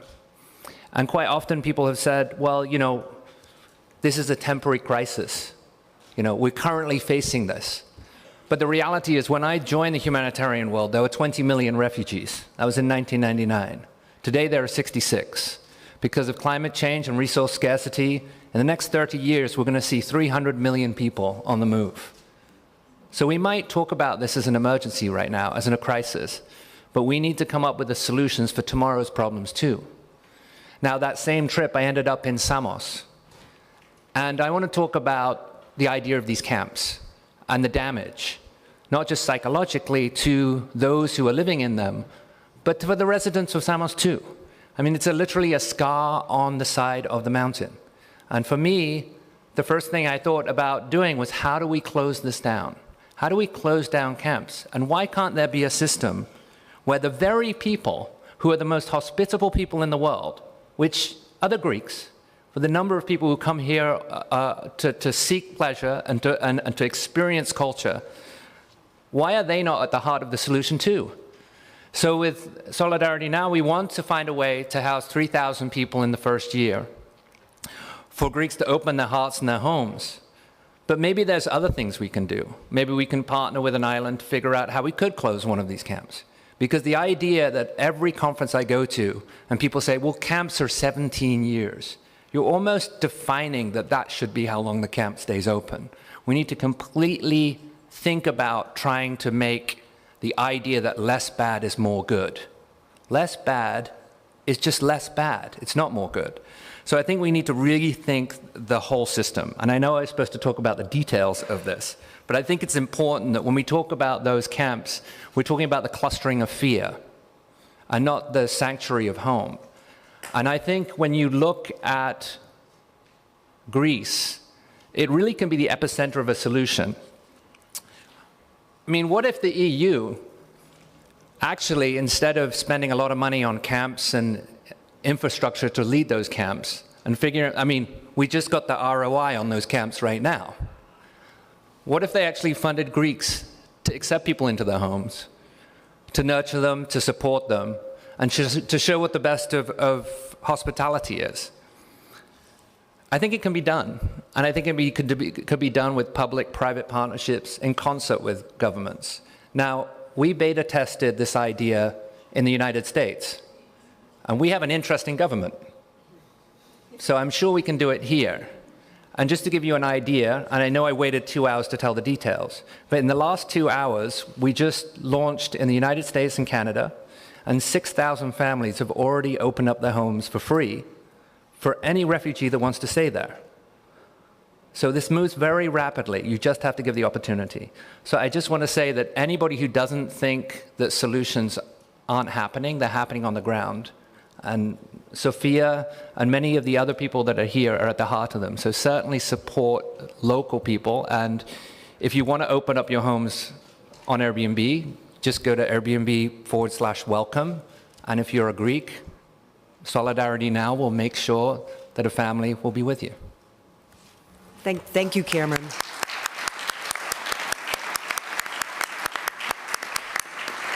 In fact, I'd say the real challenge we have here, each and every one, not only around this table, contributes and has been committed and passionate about this issue.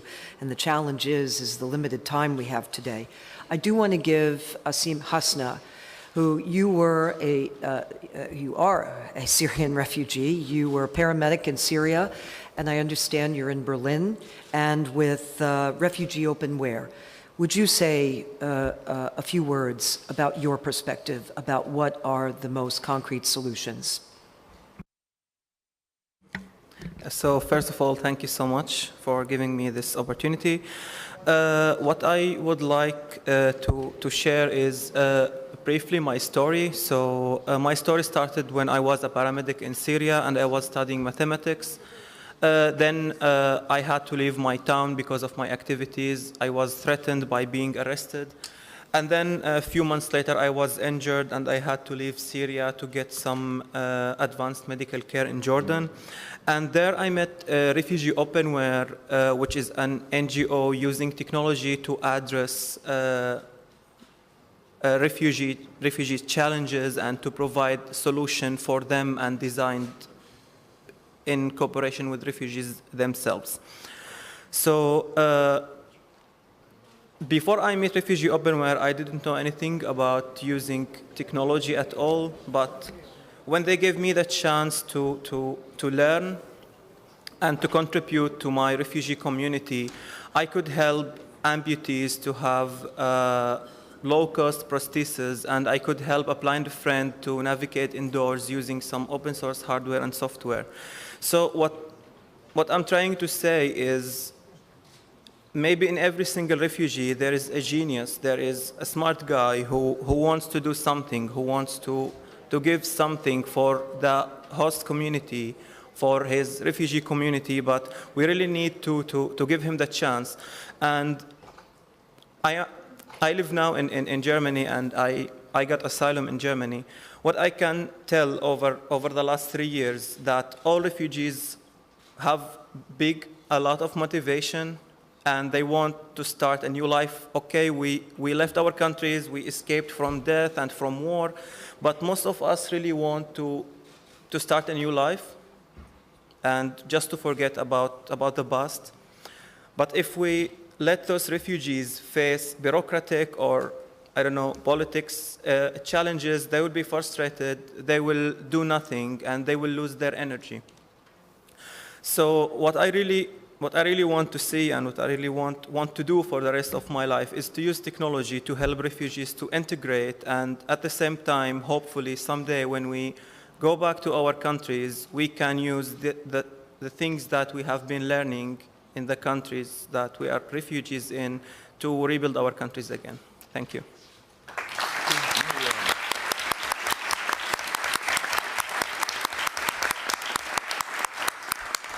Thank you. And you know, although you're from different places and different generations, you've conveyed the very same message.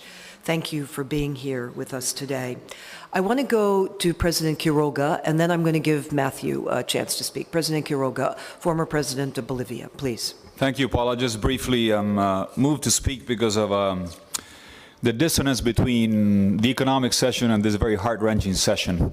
It seems like there's one part of Greece that belongs on the Wall Street Journal, the IMF, the European Central Bank, Brexit, and the millions and billions of euros and the cost. And then this other part that I was, quite frankly, not so familiar with the magnitude of the challenge that you have in hosting the refugees. And I'm speaking because I'm reminded of the same thing. I saw the same thing in Jordan. I went to observe an election, and it was incredible how the IMF would force Jordan to hike the price of fuels right before a parliamentarian election. Not exactly the best advice in the world. And at the same time, I visited refugee camps of Palestinians. And if Jordan did not exist, you would have to invent it as a place to have a staging area where you hold Palestinians, Syrians, and all types of refugees. And I think hearing this afternoon session, I can make the same case for Greek islands, for the role that Greece is playing. And I guess everybody talks about Brexit and the price of Brexit and what would it be. I wonder what would happen if Greece decided to leave the European Union and therefore not be a staging area for refugees anymore. And my only point is that there's got to be a place where you can mix the UN and the IMF, the human rights and the European Central Bank, and make the case that there is an economic dimension to Greece and staying in the euro and what have you, but there is a human dimension, and quantify the cost that the mayor so eloquently was drawing down and say this is what it would cost, and make a package as a country, because in the end, if you only talk with the brain and not with the heart, it'd be more difficult to make advances. And this session was certainly very enlightening. I thought George Logotheris made a great moving speech, but I understand he's number 2 in the household now. I think inside the primaries he would come in number 2. Thanks for the session.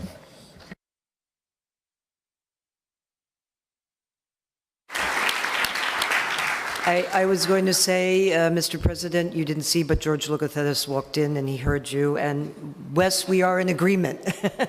Ditzia really gave a very gripping, as I said, gripping remarks, and we're very appreciative that you are with us here today.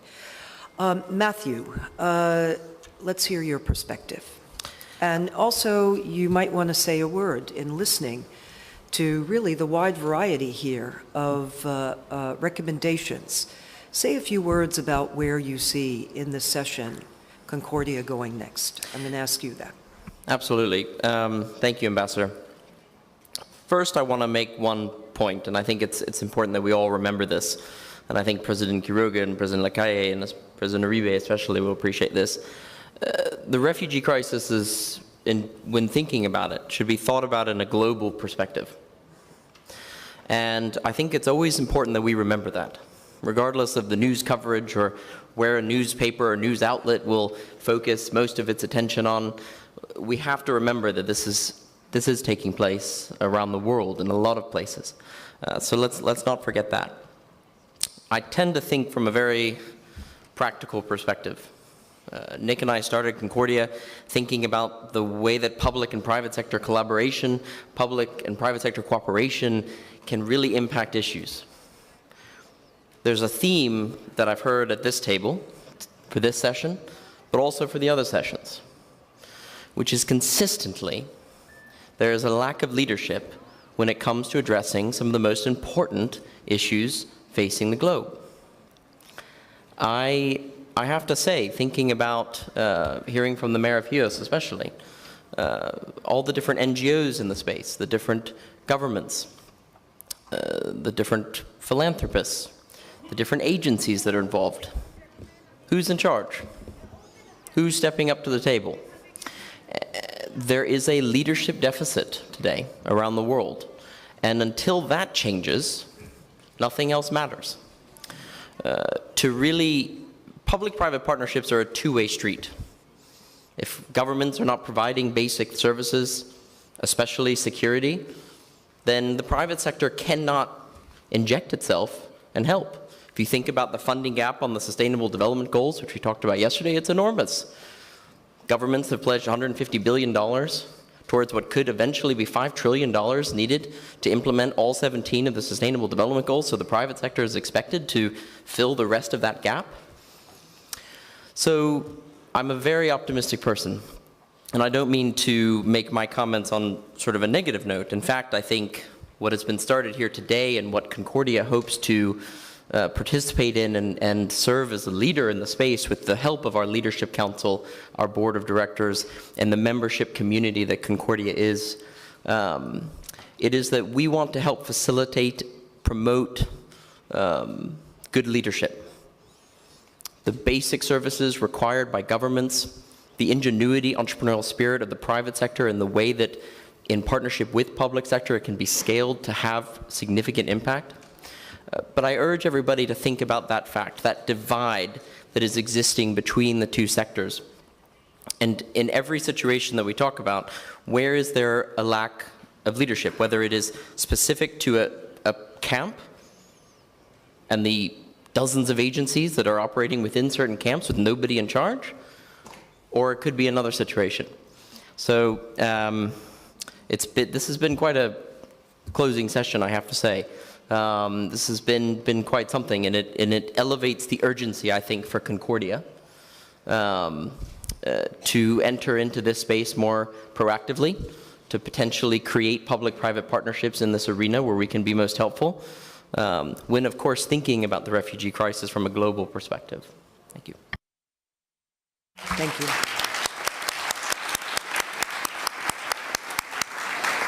I thank you, Matthew, very much. And I think in many ways it's, if I could say, maybe fitting that this topic was the topic at this concluding session of strategic dialogue, because as we began, I felt it was very important to recognize the role of Greece. We are here in Athens, and I know you, as also Monsieur Leclerc, in your comments, you also mentioned the midst of the economic crisis and social issues, the very challenges confronting Greece, but yet the humanitarian aspect, the open heart. Thank you for that. I'd like to close us the way we began, if I may say. I want to give the microphones back to Sophia and to Amadou. Amadou shared with all of us his dream for not only an advanced education, but also for going home and trying to help.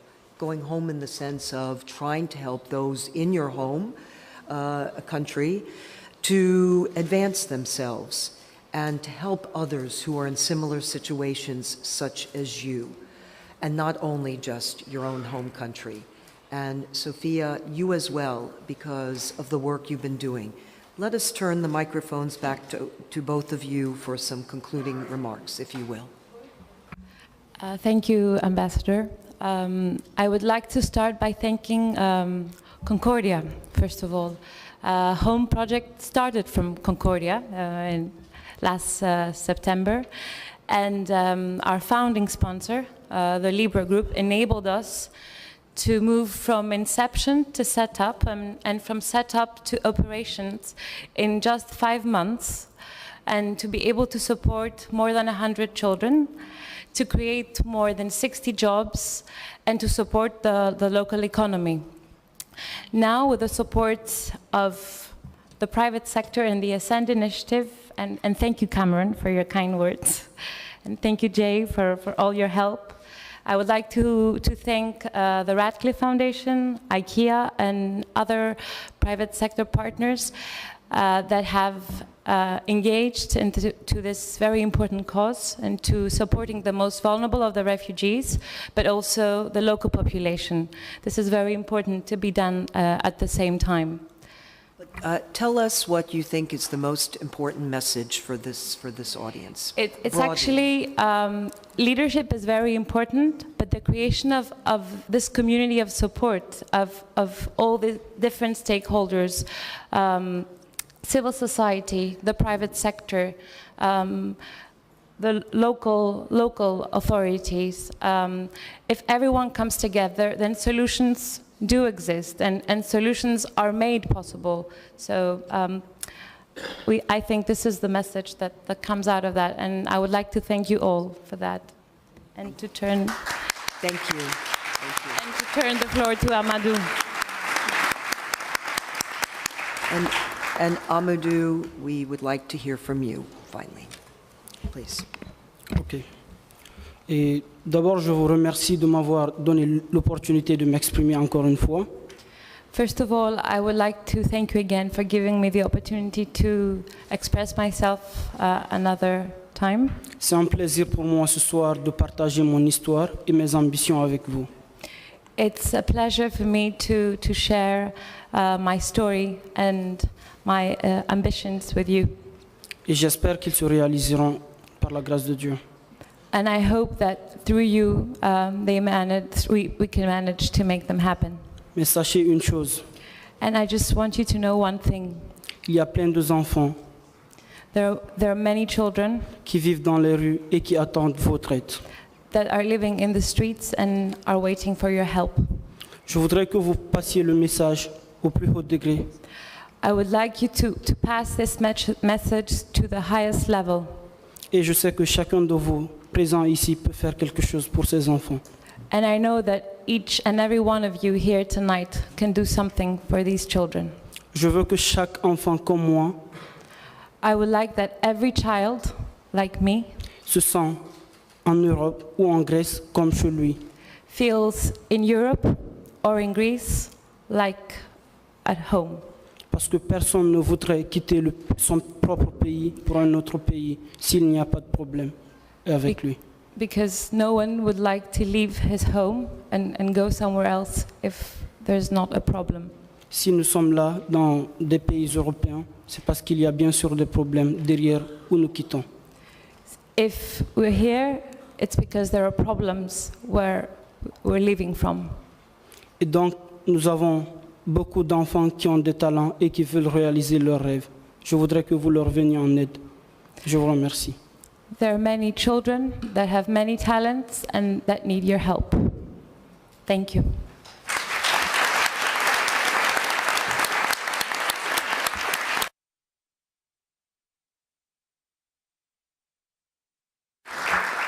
Amadou, if I may say, I understand why you are the youth representative. You are very eloquent and very thoughtful.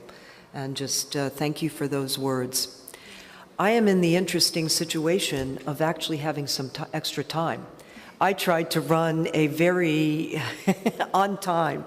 So I'm going to turn to one of the other presidents at the table who did not speak from out of area, President Uribe. We heard from President Quiroga and President Leclerc. I know that you have had in your country a refugee situation because I know I dealt with it. Thank you. Thank you, Ambassador. As Matthew has stated, this is a worldwide problem. In Latin America, we have had many cases in the former confrontations between civilian and guns against the dictator in Central American countries. And in my country has one of the largest amounts of refugees, of internal displaced people, because of the many years of violence. Violence from Marxist-oriented guerrillas against the rule of law, violence from right-wing paramilitaries, to counter-arrest guerrillas against the rule of law, and narco-trafficking.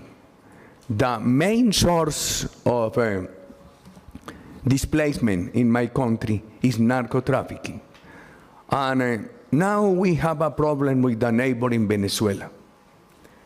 Venezuela was a great example of progress when my generation was young, but with the elimination of the rule of law, with the growing violence supported by the government, with the elimination of the private sector, the social problems have emerged a lot in Venezuela. Panama is a country of 3 million people, and no less than 200,000 people from Venezuela have arrived to Panama. My country in the past sent in between 1.5 and 2 million people to Venezuela, and now these citizens are beginning to return to Colombia. In addition to that, many people from Venezuela. Venezuela is in a very deep social crisis, and Colombia is going on the same path. Therefore, they come to Colombia, and Colombia has not all the possibilities to host them.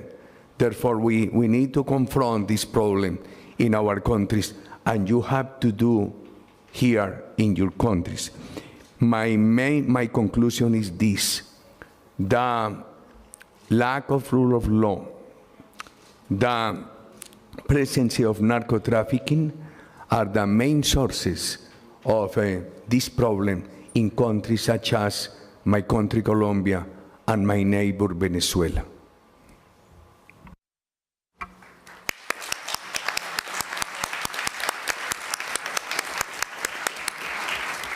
Thank you, President Uribe, and we're very privileged to, in fact, have the 3 presidents from Latin America and give that perspective because it is a global issue. And, you know, we find that no matter what continent, you know, you look at what the circumstances are, that actually some of the solutions are very much the same. Not in all cases, but the sharing of experience really matters. And I think in that sense, I think we're very lucky that Concordia has brought us together. I just want to say finally, I'm going to cede my seat to Nick Logotheris here, but I'd just like to say, for me, it was a real privilege being able to moderate this session, and also very inspirational, because each and every one of you around the table have contributed in so many different ways. And whether you spoke up or you didn't, I know that the commitment that each of every one of you have had is very gratifying. And for that, I think Concordia certainly was very, very smart in bringing us all together. And I'm confident that, as you said, Sophia, that there will be results from this There have been and there will be. So I'm going to invite Nick Logothetis to come forward and to give your perspective and to take over this final session. Thank you very much, Paula. And as we wait for the Prime Minister, who will be here shortly, I just wanted to thank everyone for being here. We will continue the discussion if we need to. But one of the things that I think is really important to look at in the situation of the refugee crisis is the communications of it. Communications is such an important medium in today's world. Just ask any modern presidential candidate, not saying any names, who didn't master the sort of medium of communications. It can be the difference between success and failure. And so, it's the narrative has been allowed to develop, much like the narrative has been allowed to develop about Greece and Greeks, as we spoke about earlier, that the refugees are somehow all dangerous people and all people that we should be afraid of. At very sort of best, they're taking our jobs. They're, and at worst, they're people we need to be actively afraid of. And I think all of the work that is being talked about here and being sort of discussed and all the amazing work that everyone is doing here is critical, but we need to sort of also focus on communicating it better. I mean, the word refugee, migrant, just the word itself is not something that the onomatopoeia. I learned that from a Friends episode, I think, but that's a word that, it's not something that instills compassion and understanding of what these people have been through. So I'd sort of really like to focus on that. And I'm sorry, I can't see your name card, but do you have a comment? Afshan Khan from UNICEF. I just want to iterate that communication and public advocacy, how important it is. I think very much building on Amadou's point, we now have more than globally 300,000 children on the move alone. So one of the points UNICEF has been calling for is a 6-point agenda for action, which we've very much communicated as part of the G7 and now the G20 agenda. 6 key points: protecting child refugees and migrants, particularly unaccompanied children, from exploitation and violence, and that includes safe and legal pathways. Secondly, ending the detention of children seeking refugee status with some practical alternatives. I think we've heard of those: guardianship, foster care. We've seen those happening in Italy and elsewhere. Keeping families together is the best way to protect children and give legal status, and that family reunification, extremely important element. And again, having the European agenda and those quotas adhered to. Keeping all refugee and migrant children learning and giving them access to health and quality services. Many spoke today about the psychosocial support. Right now, we've supported more than 4,000 children and 750 caregivers, but much more is needed, as I think was very clearly articulated, particularly on the islands. And pressing for action on the underlying causes of scale of movements for refugees and migrants. And while that's a long-term agenda, I think the short term of ending some of the conflicts that have been the drivers is particularly important. And then lastly, the measures to combat xenophobia, discrimination, and marginalization in countries of transit. And there again, I would talk about the information, communication, and coordination, because clear messaging of what's going to happen, what is the potential, what are some of these measures that are being put in place, as was so eloquently provided by the mayor. I think it is the key to making sure that we end some of the practices of discrimination that we're seeing today. So thank you for these opportunities. I think the public-private partnership, both on communication, on investment, on the potential for transformation of some of the ways of working is incredibly important. And thanks for the opportunity to mention those. Thank you very much. Nicole, do you have a brief comment? I wanted to say, Nick, I really appreciate you bringing this up, because the role of media in the story that's being told is is lacking. And going to Stavros's comment about the idea of refugees equal terrorists, I think we need to call on the private businesses of media to take responsibility for the way they tell their news by what they're saying, the words they use. And I think it's an important thing to address this issue. Definitely agreed. And, I think one of the things that struck me about, there's a lot of controversy in this discussion about the refugee crisis, but one thing, just listening backstage, that was very visible to me is people around this table, and generally both talked of the heroism of the refugees, but also of the heroism of some of the Greek people. As we talked about earlier today, Greece has gone through a depression, the likes of which is unprecedented, and so it's all the more heroic to see Greek villagers and islanders on the beaches rescuing people who have come from walked in some cases from the Middle East and other places. So that stuck out to me, the sort of unity in the joint praise of those two groups. Scott, did you have a comment? Yeah, thank you, Nick, and thank you to Concordia for the invitation. It's been a wonderful experience so far. I wanted to pick up on one of the things that Mr. Lambrinidis said at the beginning with regard to the negative narrative and how refugees are being considered a threat more than an asset, etc. And I think now that we're on the communication and advocacy part of this equation, in the peace-building field, we often do conflict mapping to look at where are things burning and why, and how do we understand the problem to address it. What we started to do is peace mapping, is to actually look in a conflict country, where is it not burning and why? What can you learn from the parts of a society that are working, that are outside of the limelight, that don't get the attention, that no one's studying? We study conflict a lot, but we don't study peace. And in that sense, I would argue that there's far more positive stories to be shared.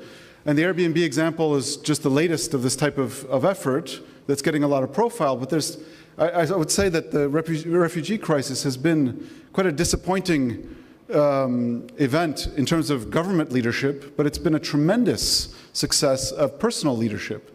People acting, taking action at those levels, at their levels. And what we need to do is flood the media with those stories and talk about what has worked outside of the limelight and why are refugees actually becoming an asset to communities rather than just focus on the negative. But we're not investing enough in that part of the narrative, and do more peace mapping in terms of our work with refugees. Thank you. I'm told the Prime Minister will be with us shortly, but I'm sorry, I can't see your card.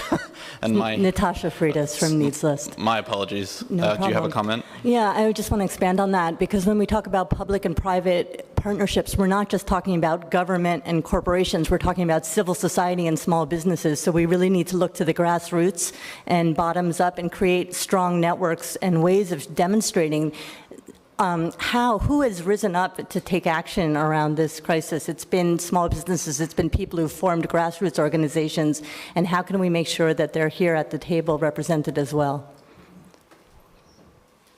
Thank you. Is there anyone else who wants to make a comment on this topic? We've talked quite a bit about the communications aspect. We've talked about the important work that the people of Greece have done, and also we've heard, I think, what was very important to me is that, we heard from people who have actually gone through what someone like Amadou has gone through, and someone like Asem. This is an issue which is not simple. We too often live in a world of black and white. This is an issue which has shades of gray. And so I'm very pleased that we were able to cover it from such a comprehensive situation and discuss it from all different areas. That's important to Matt and myself, and it's important to Concordia. So I'm told that the Prime Minister is very nearly with us, and I want to wrap this conversation by saying thank you to everyone who participated. I hope people found it useful, this migration conversation.